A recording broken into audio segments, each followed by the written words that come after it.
Hey everybody, I'm John. I collect cards. Hope you're doing well. Yeah, it's Tuesday, April 18th. Um, I've finally settled on a new goal for collecting, and it seems actually like an obvious one in hindsight, but it's one I'm finally undertaking now. And I got a few cards to show as I've gotten a kick started here, and I'll do that right now, turning the phone around. So hang on a sec. All right, so based on the cards you see in front of you here, you probably have a pretty simple guess as to maybe what I'm undertaking, but I'm just showing a few TTMs of 1978 tops that I've mostly sent out for myself. Some I actually bought that were already signed off of like a Facebook group or something. Let's see. This one I bought separately. This one I bought separately. And I believe this one I bought separately. Everything, no, and Fred Stanley as well, I bought separately. So most, actually a decent amount of these I all got TTM'd, which were kind of cool to get. But, so as you can tell, or no, obviously I have a 1978 goal that I have finally decided to go down a road here, which again sounds ridiculously obvious because I'm using the 1978 wax pack as my logo, kind of quote unquote logo, or just sort of like icon for my channel, at least for now. So actually my cards might be too big for this, but I might just have to hold them. But anyway, in long story short, I'm going down the 78 Hall of Fame run for Topps. Of course, Topps for 78. I just think it's time to do it. Again, it was quick background. It was the first set I ever, first packs I ever opened. And I was 5 years old at the time, and I attended my first ball game in 78, Yankee game. It was pretty memorable night that was. And so the whole thing, they went on to win the World Series, of course, in pretty dramatic fashion. Just 1978 was a pretty formative year for me in general and in my baseball fandom, baseball card collecting kind of, DNA. So I'm going down the road of collecting the Hall of Famers. And I'm actually going to, instead of just showing this thing for the next any more time, let's just show the first card that I ended up getting on this. I've got 4 cards to show. Finally got this thing started. The first one I'm going to show is an interesting one. Whitey Herzog. This is the first one that arrived. Being a Yankee fan that I am, and the Royals Yankees ALCSs of 76, 77, 78. Let's throw 80 in there too. The Yanks lost finally to them. I bought 4 cards here in the last couple of weeks to get this little goal started, and this was the first one that arrived. So I don't know if there's a touch of irony there, but got Whitey Herzog, and it's an 8, as you could see. He's a Hall of Famer as a manager. So basically, I am looking to get these. There are, I believe it's 55 Hall of Famers, 55 cards of Hall of Famers in the set. But I'm actually going one more than that. I'm actually going to look to get the cards of soon could be's, or perhaps arguably should be, or maybe someday Hall of Famers.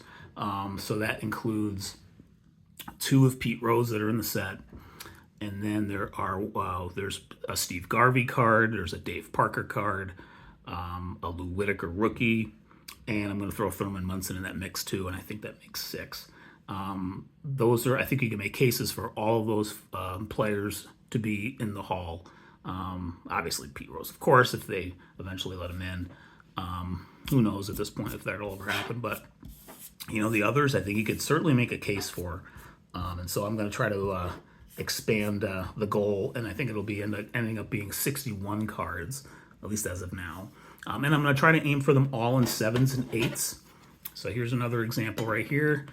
This is a batting leaders card of Dave Parker, who, again, I think the case could be made for him to get in for sure. Late 70s, early 80s, he was one of the best players in the game. Defense and offense. The guy had a cannon for an arm. Won at least 1 batting title. He may have won 2 batting titles, actually. And then he had a resurgence in Cincinnati later in his career, and actually contributed on Oakland's. I think he was on some of their pennant winners, if not all 3, in the late 80s and 1990s. So he had he had a very good career, and obviously off the field stuff involving drugs. Kind of, I think probably hindered his case at the very beginning with the baseball writers, and it still might on the classic baseball committee for all we know. But I don't do the advanced stats stuff too much, WAR and the other stuff with that. WAR is interesting to a degree for me, but I'm more of a classic old school stats guy. And based on that, the case could be made for him to get in for sure. So, especially when you have folks like Harold Baines in the Hall of Fame. So that's a card that came in recently. Third card that came in recently was Fergie Jenkins. So now we got the verticals are going to be a little hard to put on here, so I'm just going to put that aside at this point. Came back in 8 as well, or I have it as an 8. And so basically my goal with this is to try to get a mix of 7s and 8s, which would kind of make sense for the set. Also, the cost is makes it a little more reasonable and attainable of a goal that, I'll pick away at here probably over the next, unless I make a super concerted effort on it, which, I kind of honestly don't want to do because I don't want it to preclude my looking around once in a while for, other big cards here and there.